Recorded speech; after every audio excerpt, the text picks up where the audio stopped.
जमदाडेमळा कलानगर परिसरात नळाला दुर्गंधीयुक्त पाणी। इचलकरंजी महापालिकेच्या कारभाराचा नागरिकातून संताप। इचलकरंजी शहरातील जमदाडेमळा कलानगर परिसरामध्ये नळांना दुर्गंधीयुक्त घाण पाणी येत असल्याने नागरिकातून संताप व्यक्त करण्यात येत आहे।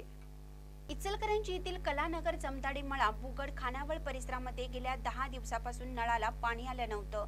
10 दिवसाच्या नंतर गुरुवारी सकाळच्या सुमारास नळाला पाणी आलं, परंतु सदरचं पाणी हे काळं कुट्ट दिसत होतं, तर पाण्याला दुर्गंधी येत असल्याने निदर्शनास आलं। यापूर्वी अनेकदा या परिसरामध्ये दुर्गंधीयुक्त घाण पाणी आले होते।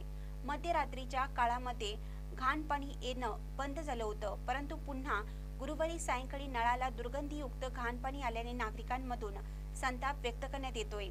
यापूर्वीही बंडगरमाळ, स्वामी गल्ली, आयजीएम परिसरामध्येही पाईपलाईन जीर्ण झाल्यामुळे गटारीतील घाण पाणी येण्याचा प्रकार घडला होता। याबाबत काही सामाजिक संघटना व राजकीय पक्षांनी महानगरपालिकेसमोर आंदोलन केले होते, परंतु अद्याप या भागातील जीर्ण झालेली जुनी पाईपलाईन बदलण्याचं काम महापालिकेच्या वतीनं हाती घेण्यात आलं नाही। त्यामुळे नागरिकांच्या आरोग्याचा प्रश्न बिकट बनला आहे। सदरच्या घाण पाण्यामुळे साथीचे रोग पसरण्याची शक्यता बळावली असून महानगरपालिकेने त्वरित उपाययोजना करावी अशी मागणी नागरिकांमधून करण्यात येत आहे।